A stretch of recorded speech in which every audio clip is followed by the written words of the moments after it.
Fala galera do Vascão, Sérgio Português na área, você já sabe, derrubou na área é pênalti. Galera, tô de volta aí pra gente bater um papo nesse domingão, domingo gelado aqui no Rio de Janeiro. Vamos estar falando aqui a respeito desse jogão de bola dessa segunda-feira aí, 21 horas em São Januário, Vasco e Atlético Paranaense pela 24ª rodada do Campeonato Brasileiro. Mas antes da gente estar falando a respeito dessa partida importantíssima para o Vasco, peço a você que está chegando agora, dá uma moral para o nosso canal, curta aí, comenta e compartilhe esse vídeo para os seus amigos do WhatsApp, de Facebook. É muito importante aí para o nosso canal estar recebendo essa moral de vocês, para a gente estar crescendo aqui no YouTube, porque vocês já sabem, aqui o canal é de vascaíno para vascaíno. Solta a vinheta aí.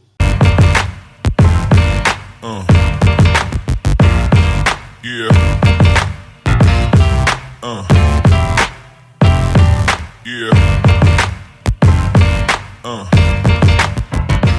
Então, rapaziada, vamos voltar a falar aí desse jogão de bola aí, ó, Vasco e Atlético Paranaense, 24ª rodada do Campeonato Brasileiro, segunda sem lei, 21 horas, São Januário, Caldeirão lotado, todos os ingressos foram vendidos. Esse jogo aí vai ter a transmissão do Premier e também da Sport TV, e vai ter o apito aí do Jonathan Beckenstein Pinheiro e dos auxiliares Lúcio Belfort Flor e do Michel Stanislau. Espero aí que a arbitragem não seja problema para esse jogo, um jogo aí de suma importância para as duas equipes, né? Importantíssimo para o futuro do Vasco no Campeonato Brasileiro, já que o Vasco ocupa ali a 10ª colocação com 28 pontos em 22 jogos, ele que vem aí de uma vitória e um empate, e o Atlético, que é o 9º colocado aí da competição, com 29 pontos e um jogo a menos que o Vasco,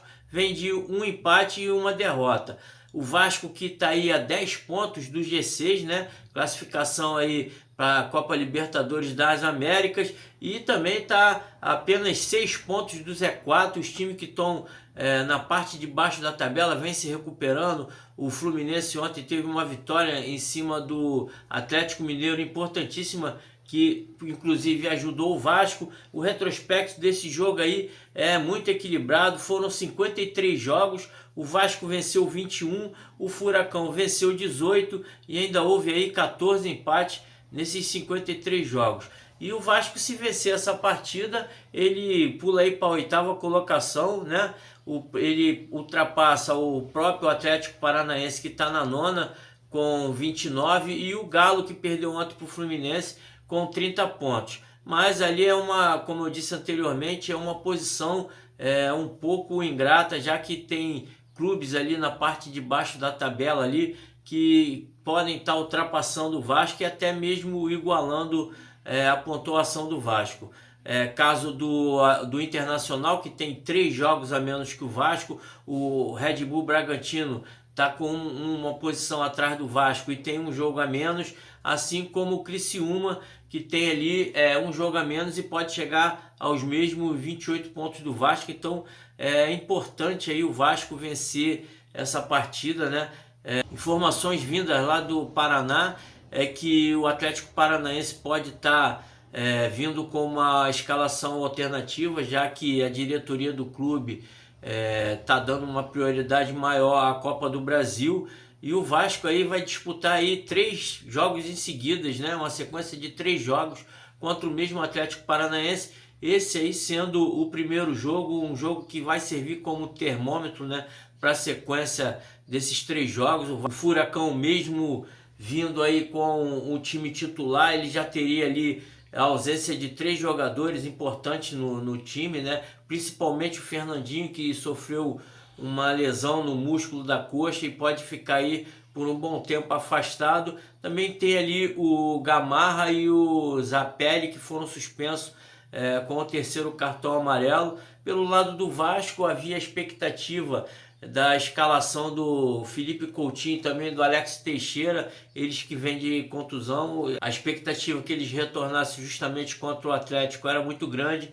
mas o Rafael Paiva preferiu estar ali mantendo os jogadores na recuperação, já que vai ter ali mais uma sequência importante, que é a Copa do Brasil, 2 jogos importantíssimos, e o Atlético Paranaense vai estar decidindo esse jogo lá no Paraná. Então é importante que o Vasco vá para o Paraná com o time titular, com o elenco completo, e o Rafael Paiva preferiu estar poupando esses 2 jogadores, além do JP também, que não vai ser relacionado para essa partida. O Vasco vai ter aí o desfalque certo já do PH, que foi suspenso na última partida. Quem pode também estar desfalcando o Vasco nessa partida contra o Atlético Paranaense é o Léo Pelé, jogador que vem sendo muito criticado pela torcida, né, por causa das últimas atuações, as últimas falhas aí que ele vem cometendo. Contra o Criciúma cometeu mais uma falha, e o Rafael Paiva pensa em estar poupando o atleta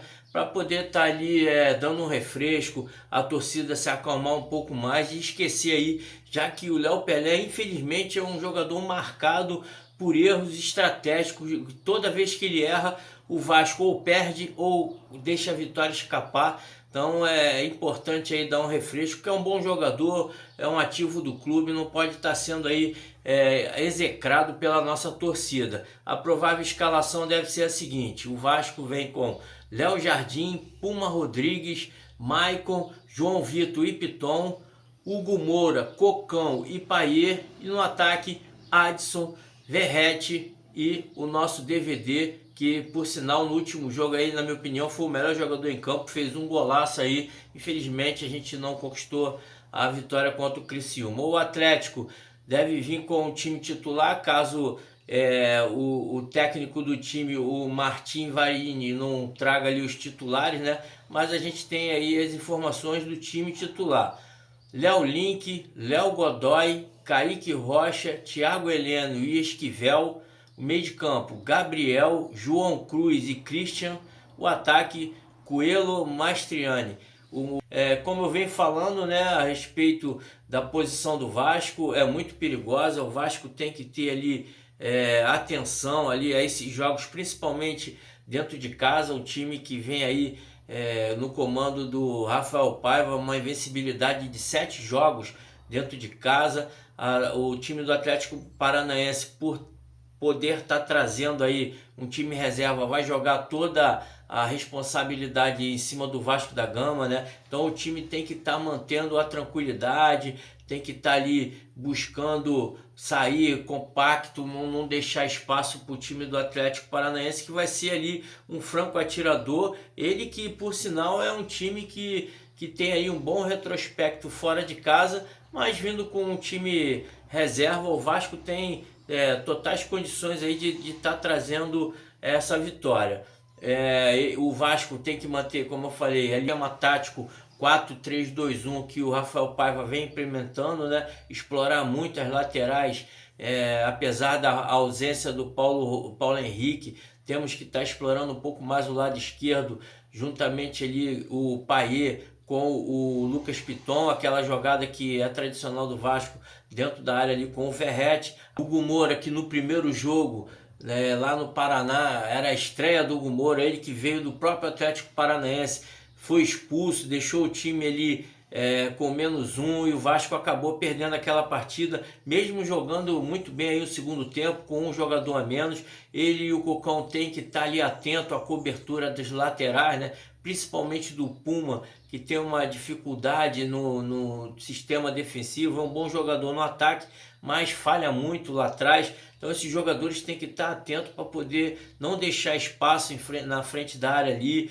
e buscar essa cobertura, que é importante para o time ter uma tranquilidade maior na saída de bola. Na minha opinião, o Payet, ele tem que assumir o protagonismo do time, né? Ele que é um cara ali que é o nosso craque, o cara que arma bem as jogadas, tem sempre um toque refinado, um toque que pode estar achando o seu companheiro na frente do gol, fazer uma tabela ali com o Piton, uma triangulação para poder achar o Verratti dentro do gol. É importante aí que o Payet possa estar assumindo aí esse protagonismo, e o ataque marcando lá na frente, o Adson e o Verratti e o David pressionando a zaga do Atlético Paranaense, que vai vir desfalcada, né? O time que pode estar vindo com um sistema defensivo todo mudado, então é muito provável que com a marcação adiantada o Atlético possa estar perdendo a bola e o Vasco recuperando ali e buscando mais rápido o gol. E a gente sabe que se o Vasco demorar muito a fazer gol, a torcida fica impaciente, o caldeirão começa a ferver e aí pode estar jogando contra o nosso time. Então temos que ter ali muita calma, muita tranquilidade para que não possa estar também pressionando os nossos atletas a buscar ali a vitória de qualquer jeito e deixar um contra-ataque. Isso que o Atlético deve estar vindo por fazer aí, jogar apenas por uma bola. Então temos que ter aí consciência tática e técnica, principalmente do Payet e do Adson na armação da equipe. O Vasco tem aí totais condições de buscar essa vitória. Eu acho que um placar aí de 3-0 seria importante para o Vasco, para dar moral para a sequência, já que o Vasco na quinta-feira pega o próprio Atlético Paranaense pela Copa do Brasil, os ingressos também já estão lotados e o Vasco aí buscando algo maior no campeonato. Infelizmente a janela já está chegando ao fim, o Vasco trouxe apenas mais um atacante aí, o chileno, que não vai poder jogar no time, né? Ele que foi convocado para a data FIFA, vai poder estar jogando apenas depois ali do segundo jogo da Copa do Brasil, mas a gente espera que pelo menos nessa semana possa estar pintando aí mais um atacante e um zagueiro que estão sendo especulados aí, mas a gente sabe que o Pedrinho já falou que tem pouco dinheiro e a atacada tem que ser certeira, não pode estar errando.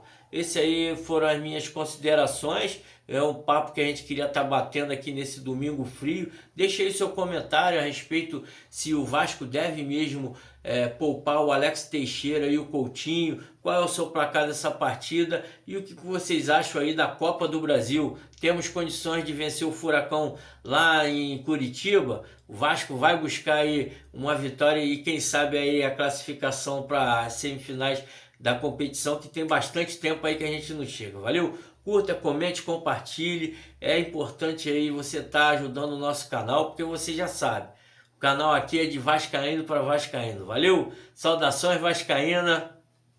Fui!